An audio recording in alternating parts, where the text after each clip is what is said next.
So, yeah, the things that I've been really trying to help people with here are basically learning how to get their karma and their lives on a track where they're able to live in a healthy and balanced way without going through all these hell realms and negative things, without hurting themselves too much. I mean, they'll find on their own time, their own way. Naturally, all of this will happen spontaneously, and it'll happen naturally in a beautiful way. And there's better ways to burn it. I mean, you can use ayahuasca and mantras like Tirani Lakantam, Tirani Lakantam. I think most psychedelics would work very well in proper doses that are safe. As long as you know certainly that you can deal with it, and you've been there, and you're not going out of your way to try something you may not be prepared for. You can pray for that you will be. You can use your mantras and things and prepare for that if you want to try something a little different. But you got to be mindful and careful, and not everything that some teachers say about psychedelics and drugs is absolute in every way for everyone. There are certainly ways you can enjoy certain drugs, at a certain dose, as long as you're not going excessively or whatever. And if you find that it just typically doesn't work for you, then yeah, you might not be able to go that road easily. But ayahuasca, I think, is like the premier. It's the best. It's the best psychedelic you can get, and there's other versions of it you can get too if you can find it. And you can even make your own pretty easily, actually. You just got to get DMT and mix that with BCAPI, the ayahuasca leaf, and basically boil it down, and then you make a brew called Changa. And Changa is basically pure DMT mixed with the ayahuasca leaf, and you get the MAO inhibitors, and you get all what you need, and you just don't get the negative side effects from the purging process, the detoxification, where you're purging all of the chemicals that are present in the capi vine or the ayahuasca vine, etc. And so yeah, you can do that. So basically, you get all the benefits of ayahuasca without the purge, without having to basically throw up. And the Changa alone does the healing. It does the balancing. It can change you in one 15-minute dose. It can turn you from an alcoholic or a crack addict or a heroin addict or an anything addict into somebody who's been healed from that in one dose. It's so powerful, it's amazing, and it's a very powerful teacher. It goes way beyond any kind of,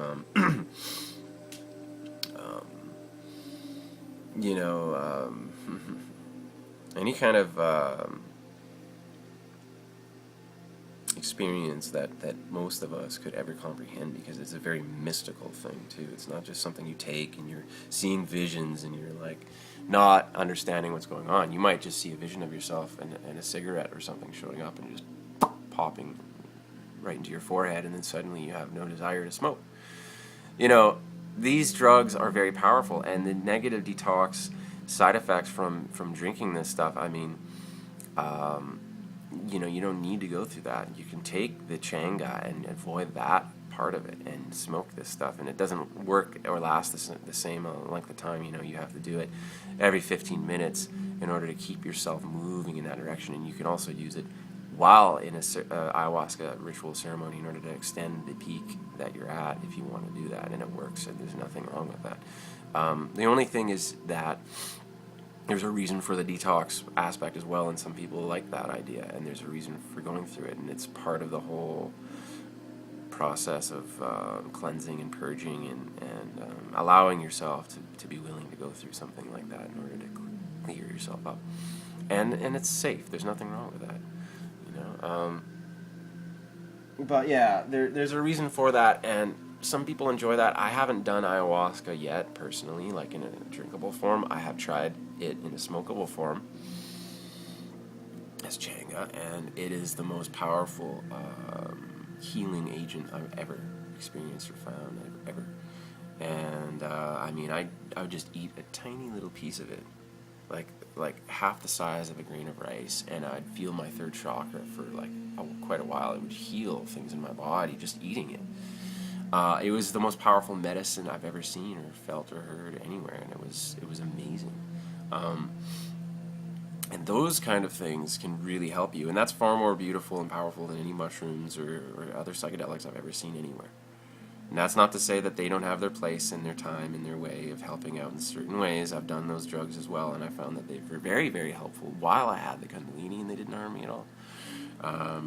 I found pure DMT to be that way as well. Pure DMT is a very, very, very helpful and powerful thing, but it's not nearly as healthy and as wholesome as doing that DMT mixed with the ayahuasca leaf. That makes it infinitely more mystical and beautiful and real and spiritual and healthy and healing for people. So if you know anyone who has any DMT, or if you can access any DMT or Changa, and if you just want to get the best stuff there is, you just got to pray.